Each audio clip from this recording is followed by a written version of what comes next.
Hello student, welcome to जॉनटेक digital online platform. आज हम यहाँ पर मेजरमेंट का नया चैप्टर लेकर आए हैं जिसका नाम है एरर एनालिसिस। हमने इससे पहले पढ़ा था इंस्ट्रूमेंट ट्रांसफार्मर, जिसमें हमने देखा था डिफरेंट टाइप ऑफ रेशो और डिफरेंट टाइप ऑफ एरर के बारे में हमने पढ़ा था, जिसमें हमने देखा था कि किस किस तरह से हम एरर को रिड्यूस कर सकते हैं। आज हम जो टॉपिक लेकर आए हैं उसका नाम है एरर एनालिसिस।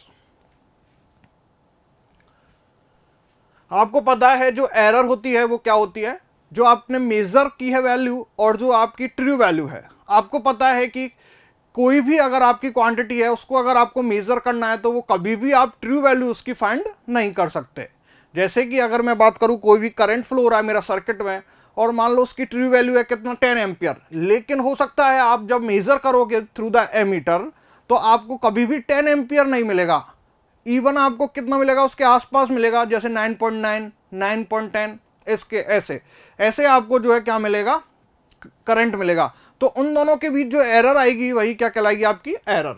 तो difference between measure value and true value is called error. क्या है, difference between measure value and true value आपकी क्या कहलाती है, error.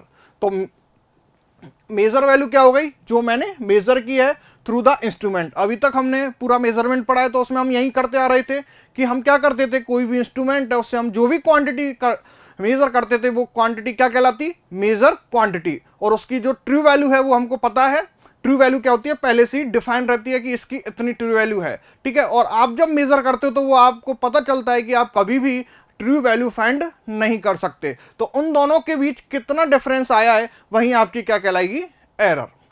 Error is defined in terms of accuracy.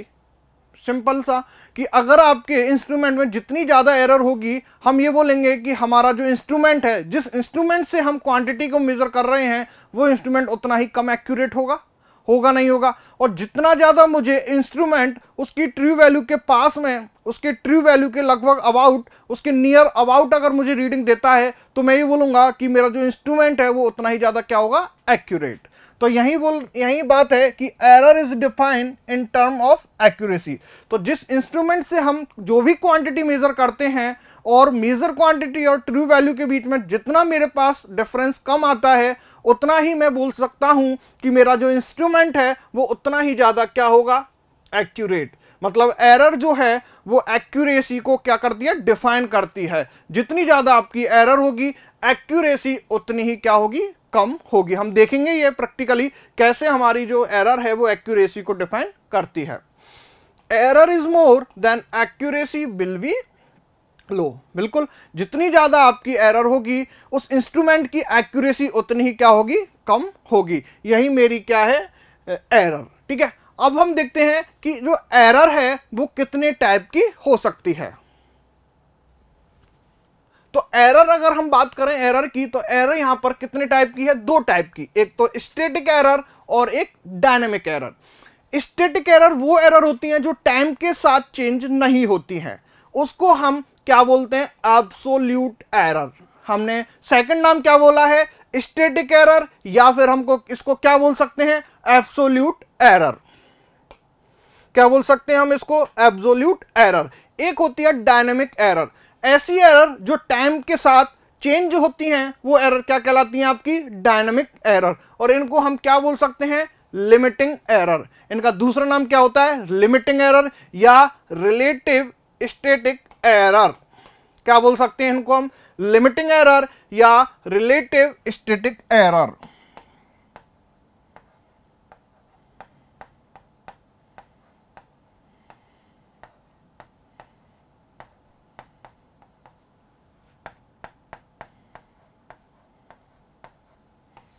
Relative static error, ठीक है। तो हम या तो इसको आरएससी बोल सकते हैं लिमिटिंग एरर को, और जो हमारी स्टैटिक एरर होती है वो कौन सी कहलाती है, मेरी एब्सोल्यूट एरर, जिसका फॉर्मूला क्या होता है, measure value minus true value, और ये होता है आपकी एब्सोल्यूट एरर डेल ए। अब हम लिमिटिंग एरर की बात करें तो इसका फॉर्मूला क्या होता है, am minus A T upon A T into क्या कर सकते हैं हम, 100, अगर हमें किस में चाहिए, परसेंटेज में। तो ये हो जाती है आपकी क्या, लिमिटिंग एरर। अब हमें ये देखना है कि सर हमारे पास दो एरर तो हैं, एक तो एब्सोल्यूट एरर है और एक लिमिटिंग एरर है या रिलेटिव स्टैटिक एरर। तो सर हमें इन दोनों एरर में से ऐसी कौन सी एरर है, which one of the error so instrument is accurate, मतलब कि इन दोनों में से कौन सी एरर मुझे ये डिफाइन करेगी कि मेरा जो इंस्ट्रूमेंट है वो क्या है, एक्यूरेट है या नहीं है। तो अगर हम बात करें एब्सोल्यूट एरर की और हमारे पास है एक लिमिटिंग एरर, तो हमें ये कैसे फाइंड होगा, हमें ये कैसे पता चलेगा कि हमारी जो एब्सोल्यूट एरर है वो हमें बताएगी कि हमारा इंस्ट्रूमेंट जो है वो मोर एक्यूरेट है, या हमें लिमिटिंग एरर ये हमें बताएगी कि हमारा जो इंस्ट्रूमेंट है वो मोर एक्यूरेट है। तो इसके लिए हम एक एग्जाम्पल लेके चलते हैं।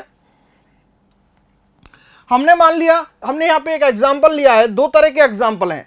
एक एग्जाम्पल वो है उसमें हमें क्या दे रखा है कि जो इंस्ट्रूमेंट ए है उस इंस्ट्रूमेंट की करंट दे रखी है मुझे क्या, 1 एम्पियर। मतलब मुझे ये दे रखा है कि जो इंस्ट्रूमेंट ए है उसमें जो एरर है वो कितनी है, 1 एम्पियर। एक इंस्ट्रूमेंट ए है,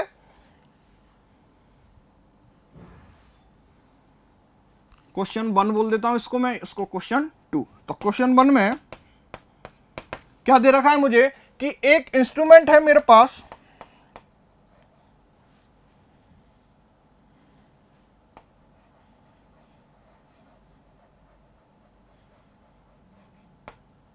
इंस्ट्रूमेंट ए, जिसकी एरर मुझे दे रखी है 1 एम्पियर। मतलब कि मुझे एरर दे रखी है कितनी, 1 एम्पियर। और एक इंस्ट्रूमेंट भी है उसकी एरर मुझे कितनी दे रखी है, 10 एम्पियर। तो विच मीटर गिव गुड क्वालिटी, एक क्वेश्चन ये है। सेकंड क्वेश्चन क्या है, error in the instrument A is 1 ampere out of 2 ampere. अब यहां पर उसने क्या किया, क्वेश्चन में ये चेंज कर दिया, उसने ट्रू वैल्यू हमें दी है कितनी, 2 एम्पियर। मतलब कि हमारे पास एरर तो कितनी है, 1 एम्पियर, लेकिन उसकी अगर ट्रू वैल्यू हम देखें तो वो कितनी है, 2 एम्पियर। सेकंड एरर जो है इंस्ट्रूमेंट बी की वो 10 एम्पियर है, लेकिन उसकी ट्रू वैल्यू कितनी है, 1000 एम्पियर। तो हम ये बोल सकते हैं कि ये जो एरर हमें इंस्ट्रूमेंट ए में इस पहले क्वेश्चन में जो एरर दे रखी होगी वो ऑब्वियसली आपकी कौन सी एरर होगी, एब्सोल्यूट एरर। यही थी एब्सोल्यूट एरर। क्या वो टाइम के साथ चेंज हो रही थी, नहीं, AM-80। लेकिन ये किस पे डिपेंड है, ट्रू वैल्यू पे डिपेंड है, ये अकॉर्डिंग टू टाइम क्या होगी, चेंजेस होगी। तो अगर हम बात करें, सबसे पहले हमें यह देखना होगा कि इन दोनों क्वेश्चन में अंतर क्या है, डिफरेंस क्या है। तो हमने यहां पर यह फाइंड किया कि जो क्वेश्चन फर्स्ट है उसमें हमें एरर तो दी हुई है, लेकिन जो वो एरर दी हुई है वो कौन सी एरर है, एब्सोल्यूट एरर, एब्सोल्यूट एरर है। और सेकंड जो क्वेश्चन है उसमें हमें एरर दी हुई है, लेकिन वो जो एरर है वो कौन सी है, रिलेटिव स्टैटिक एरर, या फिर मेरी कौन सी हो गई, लिमिटिंग एरर। अब मैं अगर बात करूं कि क्या आप पहले क्वेश्चन के थ्रू समझा सकते हो कि कौन सा मीटर जो है वो हाई क्वालिटी का होगा। क्यों, इंस्ट्रूमेंट ए की हमें एरर कितनी दे रखी है, 1 ampere. Instrument B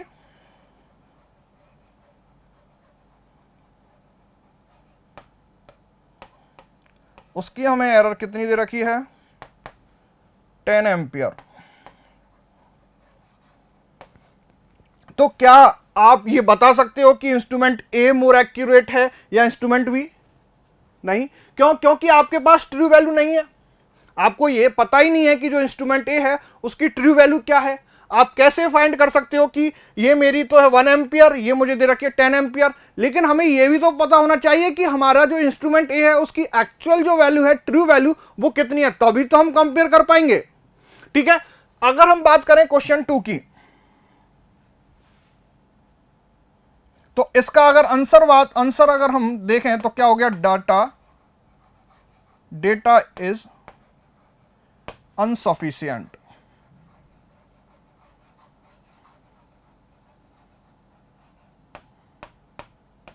data is unsufficient. अब क्वेश्चन 2 की हम बात करें तो क्वेश्चन 2 में इंस्ट्रूमेंट हमें दे रखा है क्या, ए, और उसकी एरर कितनी दे रखी है हमें, 1 एम्पियर। इंस्ट्रूमेंट बी दे रखा है हमें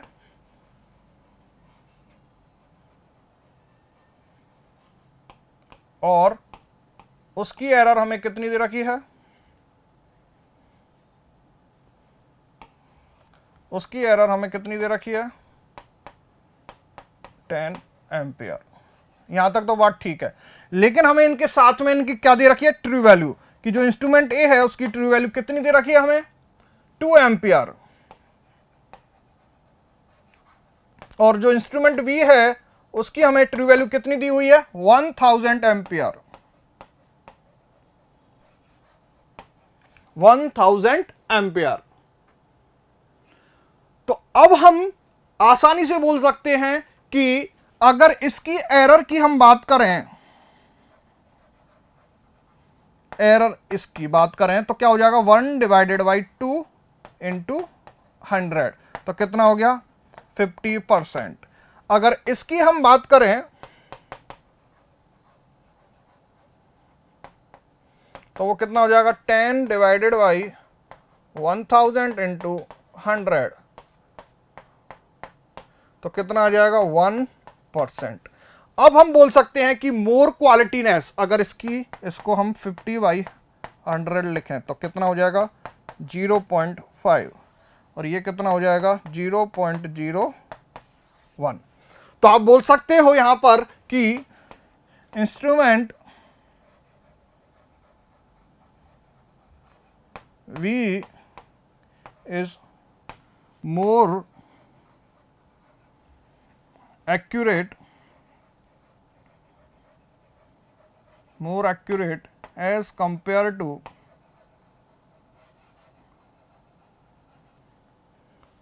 to instrument A। तो हमें यहां पर क्या फाइंड किया कि हमारे पास जो दो एरर है, उन दो एरर में जो मेरी कौन सी एरर है, ये जो एरर है वो मेरी कौन सी है एब्सोल्यूट एरर।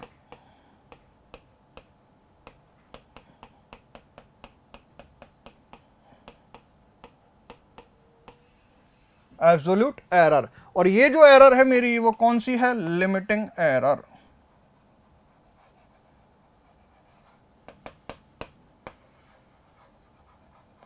तो मेरी जो लिमिटिंग एरर है उसने मुझे बताया कि मेरा जो इंस्ट्रूमेंट है वो मोर क्वालिटी किसकी होगी, बी की मेरी मोर क्वालिटी होगी। क्यों? क्योंकि यहां पर हमें क्या दे रखा था 2 एम्पियर, यहां पे क्या दे रखा था 1000 एम्पियर, मुझे ट्रू वैल्यू दे रखी थी। तो देन मैं फाइंड कर सकता हूं कि हाँ, अब मैं ये बता सकता हूं कि अगर मुझे इसकी ट्रू वैल्यू अगर मुझे पता है तो मैं बता सकता हूं इसमें जो एरर होगी वो कितनी होगी। मतलब अगर हम बात करें सिंपल, तो हमारी जो एब्सोल्यूट एरर है वो हमें किसके बारे में नहीं बताती, क्वालिटी के बारे में, इंस्ट्रूमेंट की जो क्वालिटी है उसके बारे में हमें शो नहीं करती क्या एब्सोल्यूट एरर। अगर हम बात करें तो यहां से मैंने क्या लिखा कि जो एब्सोल्यूट एरर है does not decide the quality of instrument. जो मेरा एब्सोल्यूट एरर है वो हमें फाइंड नहीं करती कि जो मेरा इंस्ट्रूमेंट है वो कौन सा मेरा इंस्ट्रूमेंट क्वालिटी होगा। जबकि जो डायनेमिक एरर है, क्या डायनेमिक एरर, और डायनेमिक एरर कौन सी होगी आपकी limiting error, will decide the quality of the instrument. तो इस तरह से हमने देखा कि हमारे पास एरर होती है। एरर क्या होती है, measure value minus true value, और उसमें भी हमने दो एरर पढ़ी थी, स्टैटिक एंड डायनेमिक। जो स्टैटिक एरर होती है वो टाइम इंडिपेंडेंट होती है, और जो डायनेमिक एरर है वो टाइम डिपेंडेंट होती है। देन हमने देखा कि जो हमारी डायनेमिक एरर है, या हम उसको क्या बोल सकते हैं लिमिटिंग एरर, वो हमें शो करती है क्वालिटी। इंस्ट्रूमेंट की जो क्वालिटी को जो शो करता है वो कौन सा करता है डायनेमिक एरर, और जो हमारी एब्सोल्यूट एरर होती है वो हमें क्वालिटी जो होती है इंस्ट्रूमेंट की उसको शो नहीं करता है। अब आती है यहां पर क्या गारंटी एक्यूरेसी एरर। अब हमने अभी जो पढ़ी थी हमने रिलेटिव स्टैटिक एरर, जो लिमिटिंग एरर, उसको हमने क्या बोला लिमिटिंग एरर, और एक और एरर होती है गारंटी एक्यूरेसी एरर। ये जो एरर होती है इसको डिसाइड करने वाला जो होता है वो होता है मैन्युफैक्चर। ये ऑलरेडी डिसाइड रहती है आपकी, जो भी आप इंस्ट्रूमेंट लेके आओगे उस पर आपकी लिखी रहेगी GAE इज इक्वल टू इतना, GAE इज इक्वल टू इतना। ये जो GAE होती है वो डिपेंड करती है आपकी जो फुल स्केल वैल्यू है। क्यों?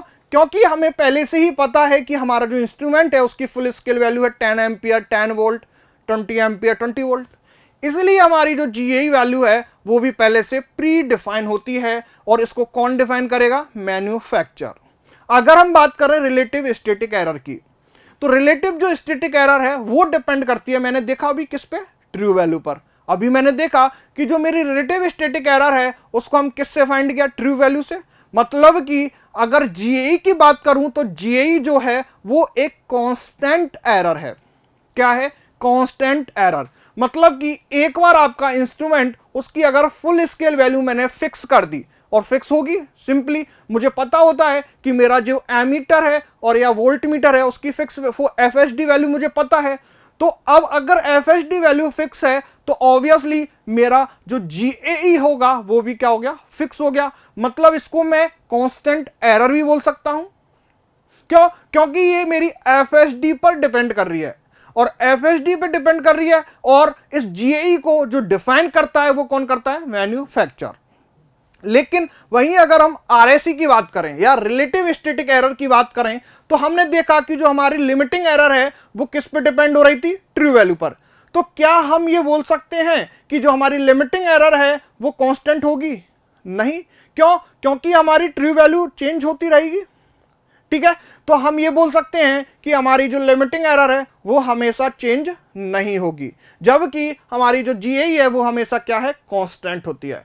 तो GAE is always mention by manufacture. It always calculate with respect to full scale value. क्या हुआ? It always calculate with respect to full scale value. It always known as constant error. क्या है ये? Constant.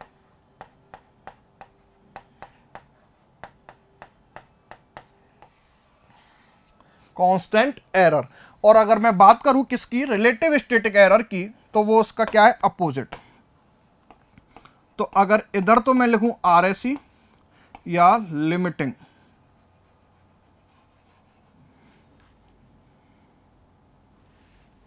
RAC या फिर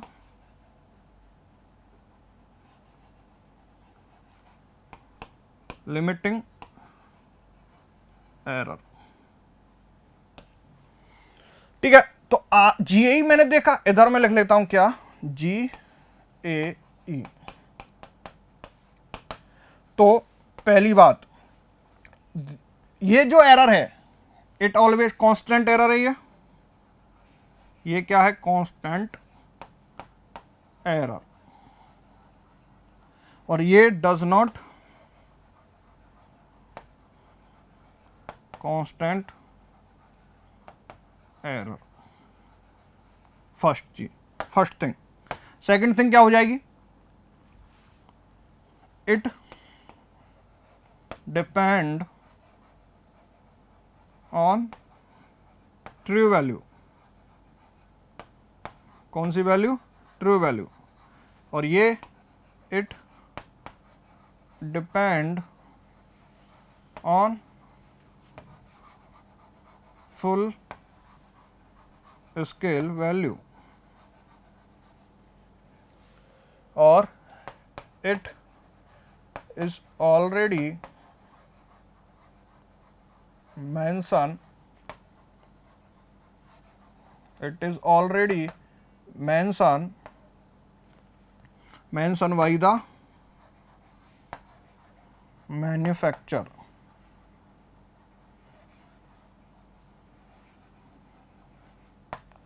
तो अगर हम इन दोनों को मिला के अगर फॉर्मूला देखें तो हमारा एक फॉर्मूला निकल के आता है क्या? रीडिंग वैल्यू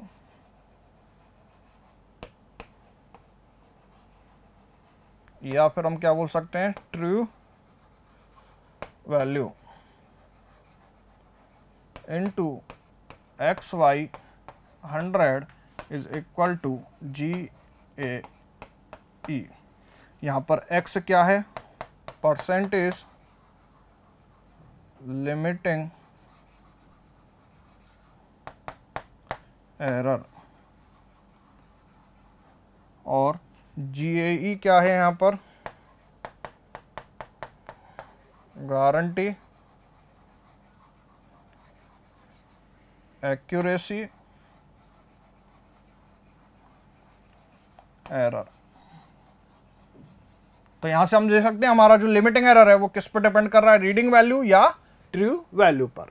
तो इस तरह से हम क्या देख सकते हैं कि हमारे पास दो एरर ये होती है, एक तो गारंटी एक्यूरेसी एरर और एक क्या होती है रिलेटिव स्टैटिक एरर। तो हमने देखा कि जो हमारी गारंटी एक्यूरेसी एरर है उसका जो मेंशन है वो किसके द्वारा होता है, मैन्युफैक्चर के द्वारा, और ये जो कैलकुलेट होती है वो विद रेस्पेक्ट टू किसके होती है, फुल स्केल वैल्यू के। तो यहां से मैंने अभी आपको फॉर्मूला बताया, वही फॉर्मूला है ये, रीडिंग वैल्यू या true value into X Y 100 क्या है, reading value into X Y 100 equal to GAE. X क्या है, परसेंटेज लिमिटिंग एरर। अब यहां पे हम देखते हैं कि कैसे हमारी जो रिलेटिव स्टैटिक एरर है या लिमिटिंग एरर है वो कैसे चेंज होती है। ठीक है, यहां पे एक क्वेश्चन दिया हुआ है कि ए 0 to 150 volt voltmeter has a GAE of 1% of full scale reading. The voltage measure by this instrument is 75 volt. Calculate the limiting error in percentage. ठीक है, and comment upon the result. अब यहां से हमें यह समझना होगा, इस क्वेश्चन को हम समझते हैं। पहले क्वेश्चन में दिया क्या है, अगर हम क्वेश्चन की बात करें तो क्वेश्चन में हमें फुल स्केल वैल्यू दी हुई है। पहली बात तो यह है कि हमें कौन सा इंस्ट्रूमेंट दिया हुआ है, वोल्टमीटर। अब उस वोल्टमीटर की भी हमें फुल स्केल वैल्यू दी हुई है, वो कितनी है, 0 to 150 वोल्ट। सेकंड थिंग, हमें GAE दी हुई है, और GAE मैंने बताया था वो किसके रेस्पेक्ट में कैलकुलेट होती है, फुल स्केल। तो 1% of full scale reading. Then हमें वोल्टेज जो मेजर की है, जो रीडिंग आई है वो कितनी आई है इंस्ट्रूमेंट की, 75 वोल्ट। तो अब मुझे क्या कैलकुलेट करना है, लिमिटिंग एरर। चलो, तो सबसे पहले हम केस मान लेते हैं, यहां पर केस फर्स्ट में हमने बोला कि हमारी रीडिंग कितनी है, 75। हम एक अपने मन से ले लेंगे नेक्स्ट रीडिंग। हमने अभी रीडिंग क्या ले ली, 75। ठीक है, तो when reading are 75 volt, case क्या है, जब हमारी जो रीडिंग आ रही है वोल्टमीटर की वो कितनी है, 75 वोल्ट। तो हम फॉर्मूला अगर यूज करें तो हमारा फॉर्मूला क्या होता है, रीडिंग वैल्यू क्या होता है, reading value into X Y 100 is equal to GAE। अब हमें GAE निकालना होगा सबसे पहले। तो हमें पता है कि जो GAE है, GAE वो कितना है, 1% ऑफ फुल स्केल वैल्यू, और फुल स्केल कितना है, 150। तो यहां से GAE क्या आ जाएगा मेरा, 0 से 0 कैंसिल आउट हो गया मेरा, 1.5। अब ये हमेशा कांस्टेंट होगा, चाहे आपकी रीडिंग फिर 75 हो, 50 हो, 80 हो, चाहे फुल स्केल तक पहुंच जाए आपकी, और वो भी मेरी क्या हो जाएगी, फिर ट्रू वैल्यू हो जाएगी, रीडिंग वैल्यू हो जाएगी। ठीक है, तो अब GAE आपका फिक्स हो गया 1.5। तो रीडिंग वैल्यू मेरी कितनी है, 75। चलो, और X Y 100 is equal to GAE मेरा कितना है, 1.5। तो यहां से मेरा x कितना आ जाएगा, 1.5 इंटू 100 डिवाइडेड बाई 75। तो अगर मैं 25 से, तो ये हो जाएगा और ये कितना हो जाएगा, 4। तो x इज इक्वल टू, ये कितना हो जाएगा मेरा, 3 5 जा 15 इंटू 4। तो x जो है मेरा लिमिटिंग एरर वो कितनी आ गई, 2।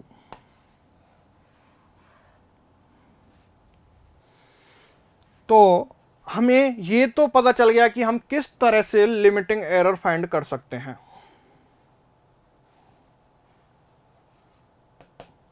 लिमिटिंग एरर, तो लिमिटिंग एरर मैंने किस वैल्यू पर फाइंड की, ट्रू वैल्यू पर, और ट्रू वैल्यू मेरी कितनी थी, रीडिंग वैल्यू 75। बात समझ में आई।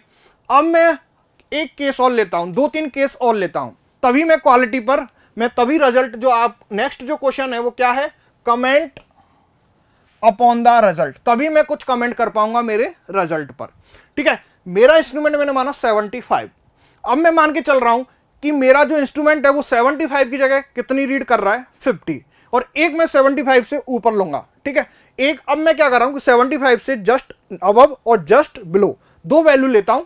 तो जस्ट बिलो की अगर मैं बात करूं केस थर्ड की, केस सेकंड की,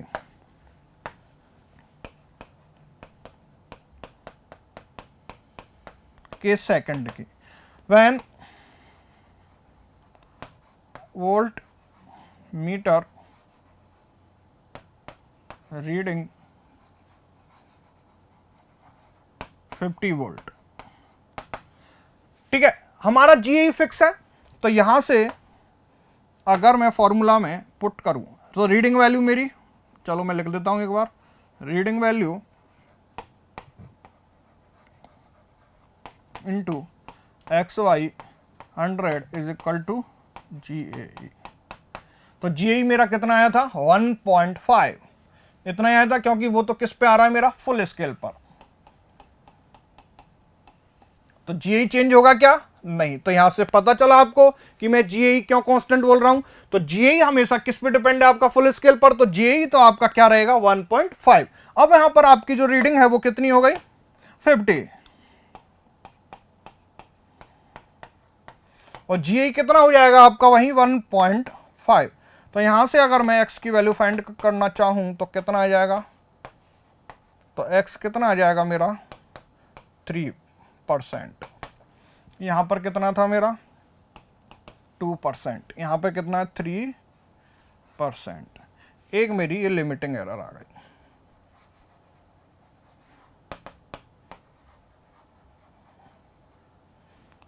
ठीक है, अब मैं क्या करता हूं कि अब मैं 75 से जस्ट अबव की बात करता हूं। मैं चलो यही ले लेता हूं, जो मेरी वैल्यू आई है फुल स्केल, कितनी है मेरी फुल स्केल वैल्यू, 150। मैं 150 को एक अभी मैं क्या मान के चल रहा हूं, ट्रू वैल्यू। ठीक है,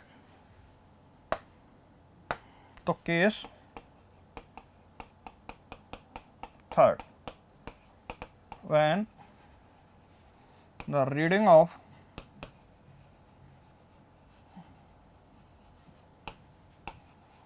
वोल्टमीटर 150, होगा नहीं ऐसा कभी, लेकिन मैंने मान लिया, just suppose. Then reading value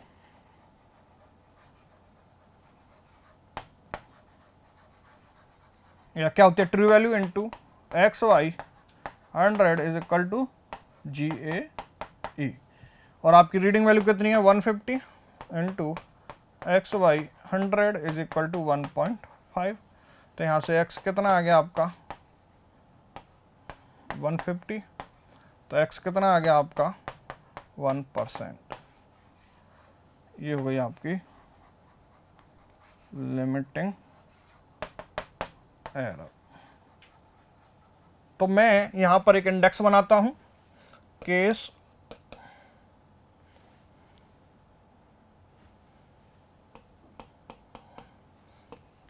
first,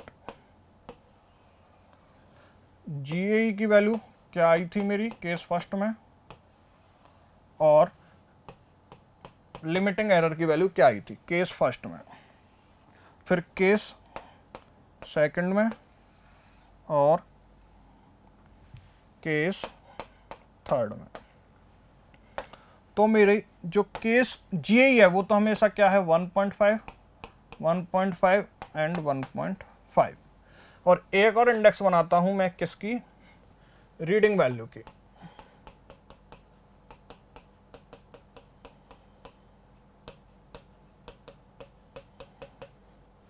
reading value की भी एक इंडेक्स बनाता हूं मैं। चलो, अगर परसेंटेज x की बात करें तो इस केस में मेरा कितना आया था, जब मेरी रीडिंग वैल्यू क्या है, रीडिंग वैल्यू मैंने क्या ली थी 75, देन मैंने क्या ली थी 50, और मैंने मान के चला 150। ठीक है, जब मैंने 75 ली थी तो मेरी क्या आई थी,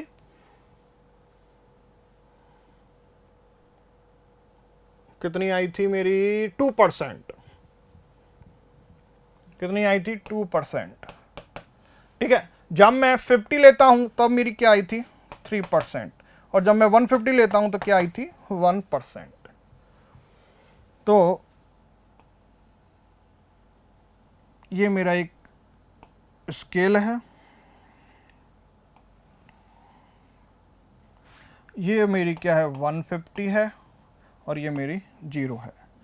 अब एक मेरा मैंने मान लिया क्या 50, और एक मैंने क्या मान लिया 75। ठीक है, 75 मेरा क्या आ जाएगा, बीच में आ जाएगा वैसे। ठीक है, जब मेरा स्केल कहाँ था, पॉइंटर, सॉरी, मेरा जब पॉइंटर इस केस में था, तब मेरी लिमिटिंग एरर कितनी थी 3%।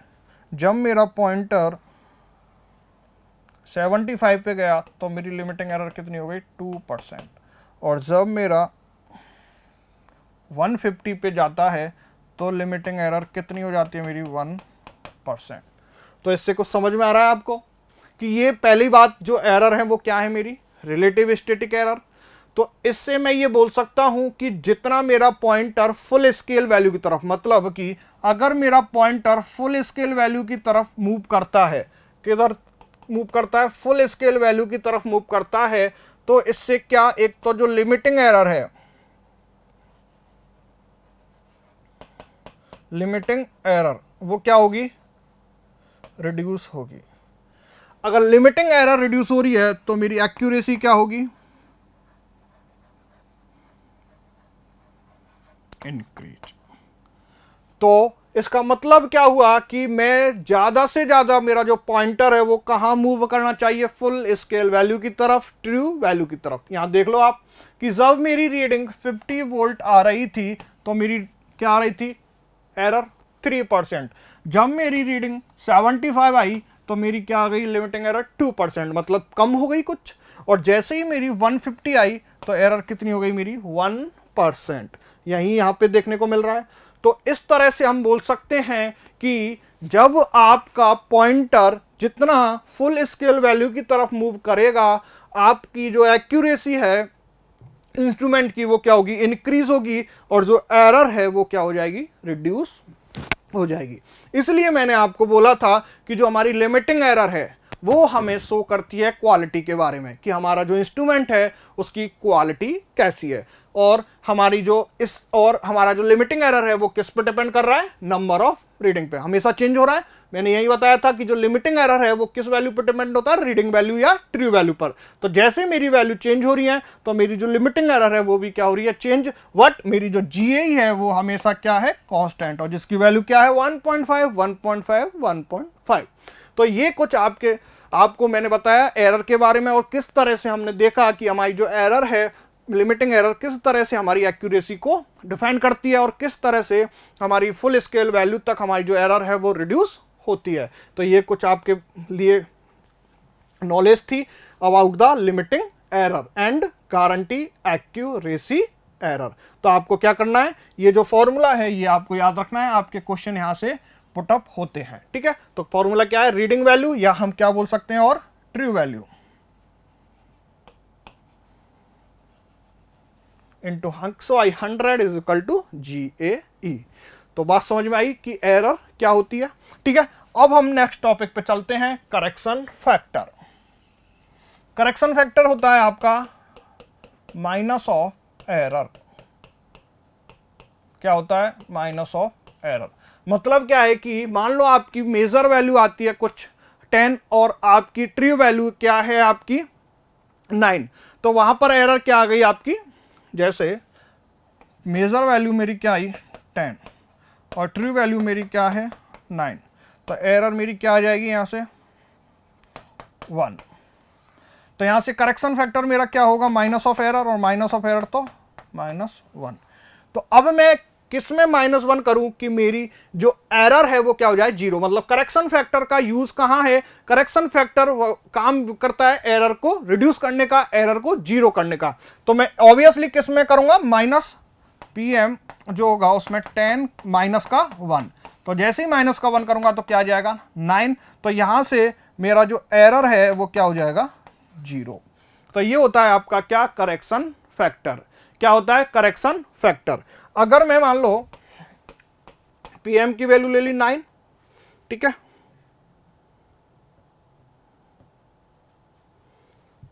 अब मान लो मैंने pm की वैल्यू 9 एंड pt की वैल्यू मैंने क्या ले ली 10, तो यहां से एरर क्या आ जाएगी आपकी -1, क्या आ जाएगी -1।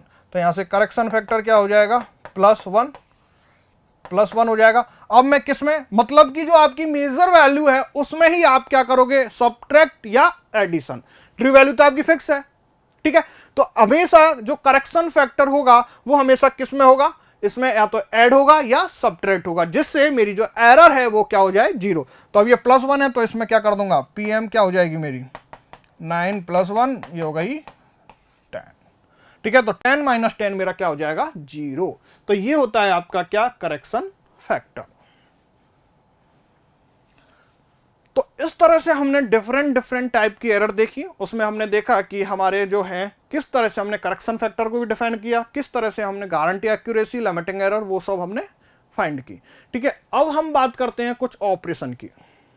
अगर मान लो आपके पास कोई इस तरह से दो रेजिस्टेंस दे दे और आपसे बोले कि वो जो रेजिस्टेंस है वो सीरीज में कनेक्ट हैं, तो इनमें लिमिटिंग एरर फाइंड करो। क्या फाइंड करो, लिमिटिंग एरर। ऐसे ही हमें एक प्रॉपर एडिशन हो या सब्ट्रैक्शन, दोनों के लिए सेम रहेगा। और हमेशा ध्यान रखना जो एरर होती है वो हमेशा हमेशा क्या होती है, ऐड होती है। चाहे आप एडिशन ऑपरेशन करो, सब्ट्रैक्शन का ऑपरेशन करो, मल्टीप्लिकेशन करो या डिवाइड करो, हमेशा आपकी जो एरर होगी, जो लिमिटिंग एरर होगी, वो हमेशा क्या होगी, ऐड होगी। तो अगर हम बात करें कि हमारे पास ऐसे कोई दो रेजिस्टेंस दे दे, सीरीज में कनेक्ट है, तो क्या होगा, x = x1 + x2। तो यहां से अगर हम एरर फाइंड करना चाहें, हमें लिमिटिंग एरर अगर फाइंड करनी है, तो हम क्या करते हैं, इसका डिफरेंशिएशन करते हैं। d of x = d of x1 + d of x2।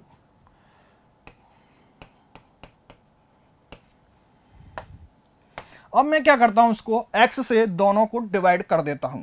तो dx/x = dx1/x + dx2/x। लेकिन यहां पर मुझे डायरेक्ट जो है लिमिटिंग एरर फाइंड नहीं होती।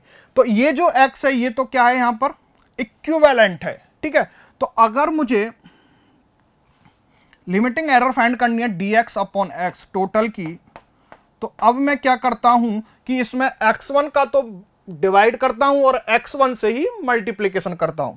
तो मैंने क्या किया, x1 से डिवाइड किया एंड x1 से मैंने क्या किया, मल्टीप्लिकेशन। क्या किया मैंने,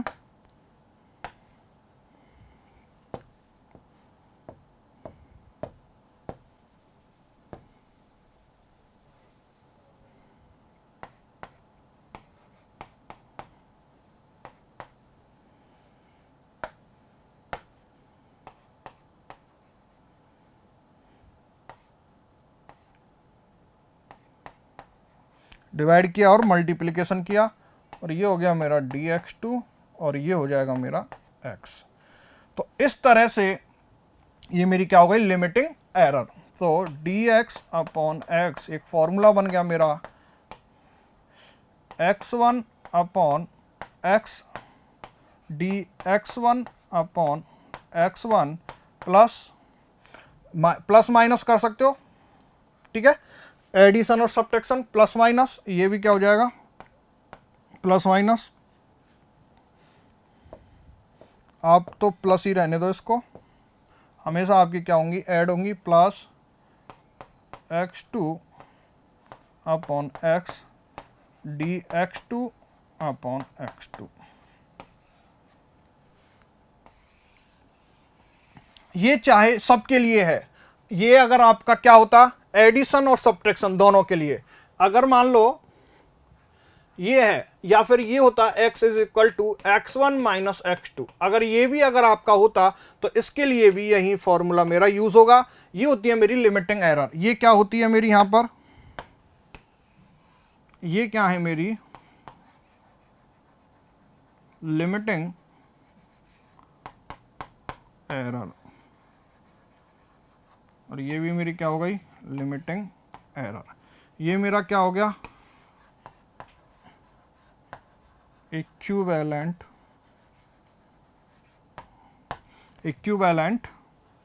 रेजिस्टेंस। मैं मान के चल रहा हूँ ये क्या है, मेरे सीरीज में कनेक्ट है रेजिस्टेंस। तो अगर मैं बात करता हूँ, ठीक है, इक्विवेलेंट सीरीज रेजिस्टेंस, और ये हो गए मेरे क्या x1 और x2 जो वैल्यू मुझे दे रखी है वो, ठीक है। तो टोटल जो लिमिटिंग एरर है वो क्या आ गई आपकी ये। तो हमेशा जो आपकी लिमिटिंग एरर है वो क्या होगी, पॉजिटिव होगी, चाहे आप एडिशन करो या सब्ट्रैक्शन करो, ठीक है। बात समझ में आई। x is equal to x1 plus x2 और x is equal to x1 minus x2 है। तो आप कैसे निकालोगे लिमिटिंग एरर, इस फॉर्मूले से, ठीक है।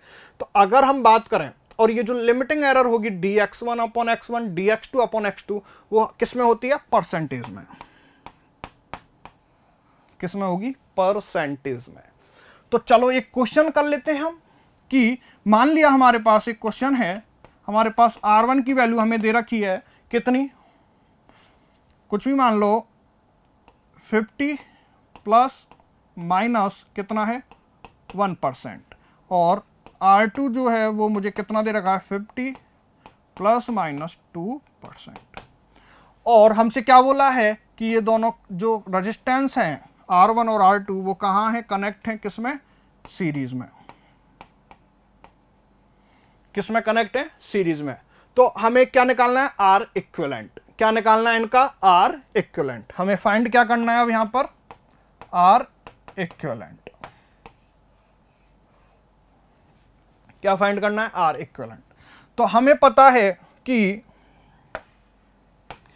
वैल्यू जो फॉर्म में, ये तो क्या हो गई 50 और 50, ये तो वैल्यू हो गई। इसमें एरर कितनी है, 1% या 2%, इसकी इतनी एरर है, ठीक है। तो हम R इक्विवेलेंट की अगर हम बात करते हैं तो हम क्या करेंगे, इनको तो जोड़ देंगे, ये वैल्यू फॉर्म में है तो ये तो हो गई 100, ठीक है। लेकिन प्लस माइनस इसका हमें अभी देखना होगा। और हमें पता है जो लिमिटिंग एरर का फॉर्मूला हमने पढ़ा था वो क्या था, कि लिमिटिंग एरर क्या होती है, dx अपॉन x। क्या है, dx अपॉन x। ये क्या है, dx अपॉन x। तो यहां पे क्या आ जाएगा मेरा, यहां पे क्या आ जाएगा, dr upon r is equal to क्या हो जाएगा मेरा, r1 अपॉन r इक्विवेलेंट है into dr1 upon r1 plus r2 upon r dr2 divided by r2। तो यहां से मैं क्या देख सकता हूं कि dr upon r is equal to क्या आ जाएगा, r1 मेरे पास कितना है 50, सॉरी ये ऐसा करो आप इसको ले लो 150। अभी मैं दूसरा टॉपिक बताऊंगा इसमें, इसको आप ले लो 150। तो ये कितना हो जाएगा आपका 150 और ये हो जाएगा आपका 200। क्या हो गया 200। तो यहां से R1 कितना हो गया मेरा 50 डिवाइडेड बाई R इक्विवेलेंट कितना है मेरे पास 200, और dr1 अपॉन r1 इसकी लिमिटिंग एरर कितनी है 1%। कितनी है 1%, प्लस यही देखा मैंने परसेंटेज में होती है। R2 मेरे पास कितना है 150, R मेरे पास कितना है 200 इंटू इसकी एरर कितनी दे रखी है मुझे 2%। तो यहां से अगर मैं बात करूं dr अपॉन r की तो कितना आ जाएगा 1/4 प्लस ये कितना आ जाएगा, ये कितना आ जाएगा 3 5 जा 5 3 जा 15 5 4 जा 20, ठीक है। तो ये हो जाएगा 6/4, और 6/4 को मैं क्या ले सकता हूं 3/2। क्या ले सकता हूं मैं 3/2, और ये किस में चल रहा है मेरा परसेंटेज में। तो यहां से मैं dr/r करता हूं तो 1/4 क्या है मेरे पास 1/4। तो 1/4 क्या हो जाएगा शायद 0.25 प्लस 3/2 कितना हो जाएगा 1.5, और ये परसेंटेज में। तो 1.5 प्लस 1.5 प्लस 0.25 अगर मैं ऐड करता हूं तो कितना आ गया मेरे पास 1.75%। तो मेरा जो आर इक्विवेलेंट आएगा तो वो कितना आ गया 200 प्लस माइनस 1.75%। अगर आपसे यहीं पे क्या पूछे वो वैल्यू फॉर्म में, किस में पूछे आपसे वैल्यू फॉर्म में, तो अगर आपसे कोई भी अगर वैल्यू फॉर्म में अगर आपसे पूछे तो वो कैसे करोगे आप वैल्यू फॉर्म में किस तरह से करोगे कि 1.75% डिवाइडेड बाई क्या कर दोगे आप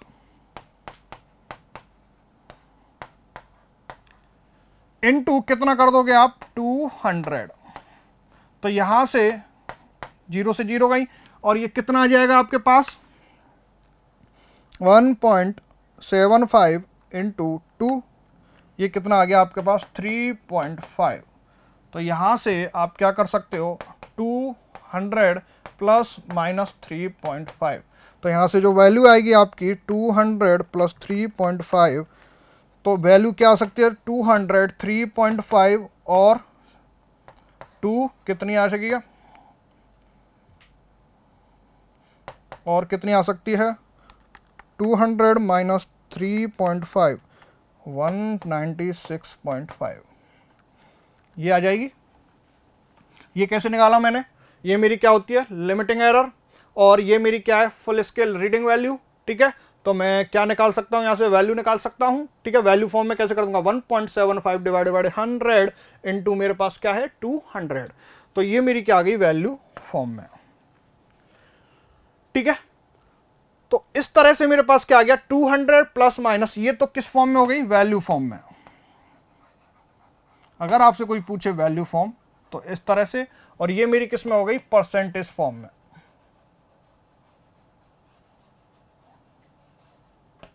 अब मैं बात करता हूं एक शॉर्ट ट्रिक की, किसकी बात करता हूं शॉर्ट ट्रिक।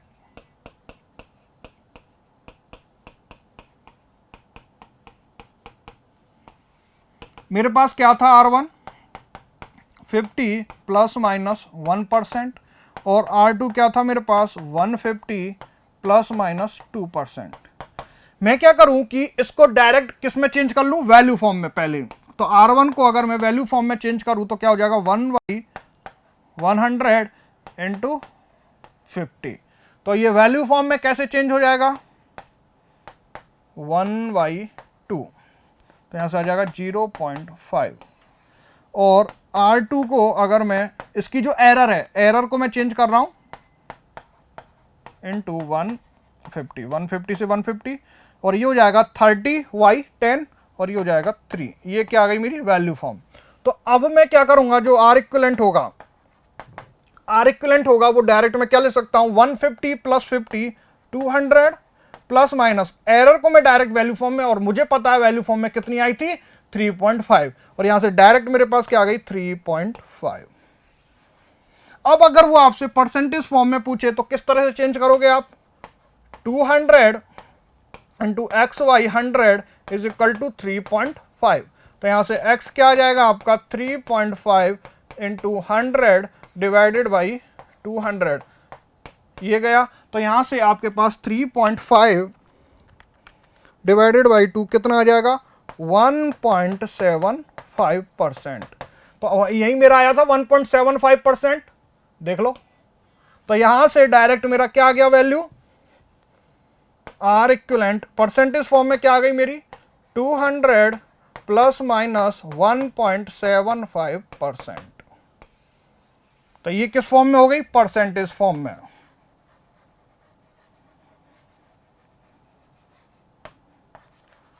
किस फॉर्म में हो गई ये परसेंटेज फॉर्म में, और ये किस फॉर्म में हो गई मेरी वैल्यू फॉर्म में।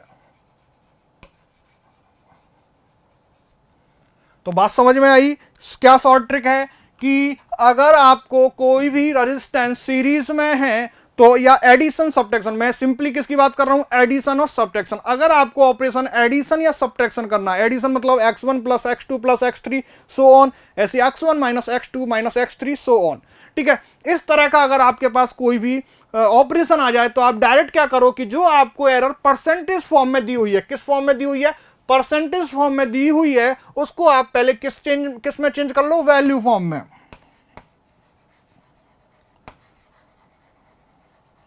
जो आपको वैल्यू परसेंटेज फॉर्म में दी हुई है उसको आप किस में चेंज कर रहे हो, ये मेरी किस फॉर्म में दी हुई है, परसेंटेज फॉर्म में।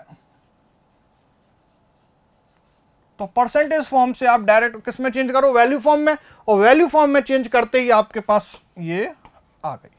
ठीक है, तो आप पहले क्या करो, परसेंटेज है उसको वैल्यू फॉर्म में चेंज करो, और वैल्यू से आपकी डायरेक्ट वैल्यू आ गई, और ये किस फॉर्म में आ गई, वैल्यू फॉर्म में। और अगर इसको मुझे परसेंटेज फॉर्म में चेंज करना है तो मैं क्या करूंगा, ये मेरी क्या हो गई, परसेंटेज फॉर्म में चेंजेस, वैल्यू फॉर्म से मैंने किस में चेंज कर दिया इसको, परसेंटेज फॉर्म में,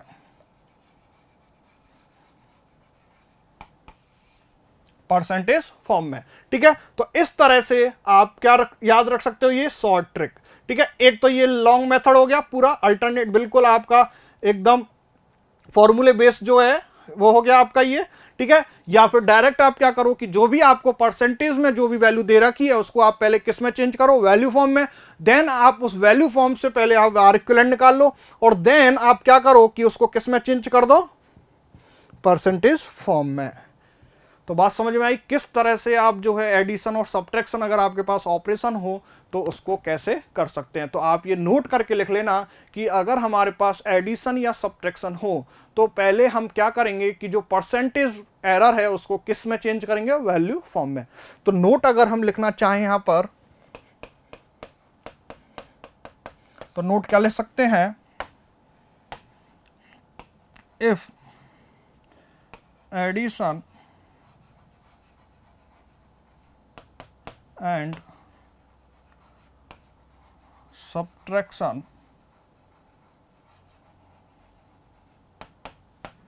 operation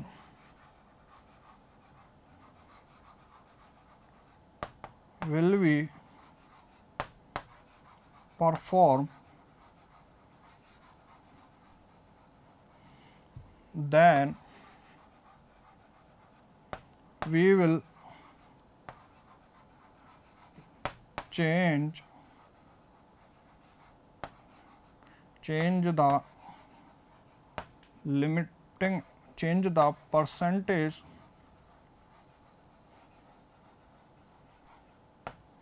limiting error, percentage limiting error into value form। ये है आपकी शॉर्ट ट्रिक। आप पूरा जो फॉर्मूला है उसको यूज ना करके आप इस तरह से क्या कर सकते हो, डायरेक्ट की जो एडिशन सब्ट्रैक्शन अगर हम ऑपरेशन परफॉर्म कर रहे हैं तो हम पहले क्या करेंगे कि जो भी परसेंटेज फॉर्म हमें दे रखी है उसको किस में चेंज करेंगे, वैल्यू फॉर्म में। अब अगर हमारे पास क्या दिया हुआ है, मल्टीप्लीकेशन। ये तो बात हो गई हमारी एडिशन और सब्ट्रैक्शन की। एडिशन और सब्ट्रैक्शन में हमने देखा था कि हमारे पास जो लिमिटिंग एरर वैल्यू आती है वो किस फॉर्म में आती है, हम उसमें फॉर्मूला यूज करते हैं, देन हमारे पास क्या आता है, लिमिटिंग एरर। अब हम बात करते हैं मल्टीप्लीकेशन एंड डिवीजन की। तो मल्टीप्लीकेशन और डिवीजन में हमारे पास क्या दिया हुआ है, x1 इंटू x2, या फिर हमें कोई फॉर्म इस तरह से दी हुई है x1 into x2 into x3, या फिर हमें x1 divided by x2 into x3। तो ये हो गया मेरा मल्टीप्लीकेशन, यहां पर मैं क्या ले सकता हूं, एक x3 और। तो ये हो गया मल्टीप्लीकेशन, ये डिवीजन, यहां पर मल्टीप्लीकेशन भी और डिवीजन भी है। इस तरह की अगर आपके पास फॉर्म मिल जाए तो उस केस में हम किस तरह से हमारी लिमिटिंग एरर फाइंड करेंगे, तो उसके लिए हम क्या करते हैं, x इज इक्वल टू हमारे पास क्या है, x1 इंटू हमने क्या मान लिया, x2। ठीक है, तो हम क्या करेंगे यहां पर dx upon x, dx upon x हमारा क्या हो जाएगा, direct dx1 upon x1 plus dx2 upon x2। ये हमारा डायरेक्ट क्या हो गया, लिमिटिंग एरर। क्या हो गई हमारी डायरेक्ट ये लिमिटिंग एरर। और ये जो लिमिटिंग एरर है वो किस फॉर्म में होती है हमारी, परसेंटेज फॉर्म में। किस फॉर्म में होती है हमारी, परसेंटेज फॉर्म में। तो ये मेरी क्या हो गई, लिमिटिंग एरर।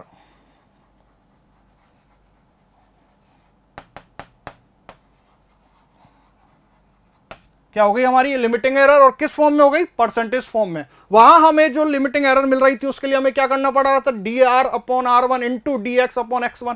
ठीक है, यहां अगर अब मैं एक क्वेश्चन अगर लेता हूं यहां पर, वही रिपीट करता हूं कि R1 मेरे पास कितना था 150 प्लस माइनस 1%, और R2 मेरे पास कितना था 150 प्लस माइनस 2%। अगर मुझे अब यहां पर लिमिटिंग एरर अगर फाइंड करनी है, क्या करनी है, लिमिटिंग एरर फाइंड करनी है, तो डायरेक्ट मैं क्या करूंगा, dx1/x1, या मैं इसको क्या बोल सकता हूं dr1/r1, तो मुझे डायरेक्ट क्या दिया हुआ है 1%, और dr2/r2 मुझे डायरेक्ट क्या दिया हुआ है 2%। तो मैं डायरेक्ट क्या करूंगा ऐड, तो dr/r टोटल क्या हो जाएगा मेरे पास 1 + 2, ये कितना हो गया मेरे पास dr/r इज इक्वल टू 3%। तो मैं अगर अब R इक्विवेलेंट की बात करूं, किसकी बात करूं, R इक्विवेलेंट की, तो ये मल्टीप्लीकेशन की बात हो रही है, तो ये दोनों जो वैल्यू होंगी वो क्या हो जाएंगी मल्टीप्लाई। तो 150 इंटू 50 कितना हो जाएगा, 5 5 से 25, 5 1 जो 5 6 7, प्लस माइनस कितना हो गया 3%। तो बात समझ में आ रही है कि मैंने वहां पर क्या बताया था आपको कि अगर आपको एडिशन और सब्ट्रैक्शन दिया हुआ है तो उसके लिए मैंने क्या बताया था आपको, डायरेक्ट नहीं कर सकते, उसके लिए हमें कौन सा फॉर्मूला लगाना पड़ेगा, ये x1/x plus d into dx1/x1 plus x2/x into dx2/x2। लेकिन अगर हमें वैल्यू किस फॉर्म में है, परसेंटेज फॉर्म में है, तो अगर मैं उसकी शॉर्ट ट्रिक की बात भी की थी आपसे फिर, कि शॉर्ट ट्रिक में मैं क्या करता हूं कि जो परसेंटेज फॉर्म है उसको पहले उसको किस में चेंज कर दूं मैं, डायरेक्ट वैल्यू फॉर्म में। और वैल्यू फॉर्म में डायरेक्ट जैसे ही मैंने उसको चेंज किया तो अब मैं डायरेक्ट वैल्यू फॉर्म को क्या कर दिया था यहां पर ऐड। ऐसे ही अगर मेरे पास मल्टीप्लीकेशन और डिवीजन ऑपरेशन आते हैं तो वहां पर आपको परसेंटेज को किसको, परसेंटेज को डायरेक्ट ऐड करना है। तो यहां पर मैंने परसेंटेज फॉर्म में जो एरर है उसको ऐड किया है। ठीक है, वहां मैं क्या कर रहा था, एडिशन और सब्ट्रैक्शन में वैल्यू फॉर्म को ऐड कर रहा था, यहां पर मैंने डायरेक्ट किसको ऐड कर दिया, परसेंटेज फॉर्म को। तो इसकी अगर हम शॉर्ट ट्रिक की बात करें तो ये नोट क्या हो जाएगा, इन मल्टीप्लीकेशन